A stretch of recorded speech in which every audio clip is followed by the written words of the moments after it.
Airlift en char. Il y a un petit bout de temps, je suis à la fête d'une amie à 1 heure de route de chez moi, mais problème, la personne qui devait me reconduire finalement a d'autres plans. Non, m'a te reconduire, man. Ça va aller, merci. Et la seule autre personne qui pouvait me lifter, c'était un gars que j'avais rencontré pour la première fois ce soir-là. Pendant la soirée, il m'avait jasé de pelouse, de piscine hors terre puis d'occupation double. Vous voyez un peu, là? Disons que dès les premières minutes, je m'étais dit « Oula, je pense pas qu'on assiste au début d'une amitié florissante ici, là. » Mais bon, il est tard le soir, j'embarque dans sa voiture et quand il la démarre, je me prends 75 décibels de Blackpink en pleine face. Puis moi, la grosse K-pop à 1h du matin, là. Bref, on arrive sur l'autoroute, malgré la musique, je commence à m'assoupir un peu, mes yeux se ferment tranquillement, et après quelques minutes, je me rends compte qu'il donne des coups de volant. Alors, je m'ouvre les yeux et je vois qu'il ne regarde pas en avant. Il a les yeux rivés sur son téléphone qui est sur un support, puis il le regarde de même.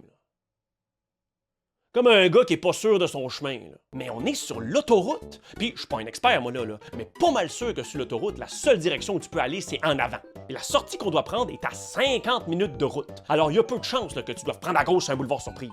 Et là, je me rends compte que ce qui est ouvert sur son téléphone, c'est pas Google Maps, c'est Spotify. Et il est en train de lire les paroles de la chanson de Blackpink qui joue.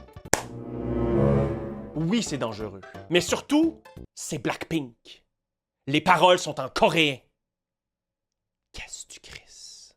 Et je lui demande, « Hey, que fais-tu donc là? » Ah, c'est parce que j'aime vraiment Blackpink, là. Je sais que c'est pas pour tout le monde, là. Puis dans ma tête, je me dis, connard, je suis pas en train de questionner tes choix musicaux, là. Le débat, c'est plus, pourquoi tu regardes les paroles de la chanson en conduisant? Ben justement, j'apprends le coréen ces temps-ci, puis lire les paroles de même, là, ça m'aide.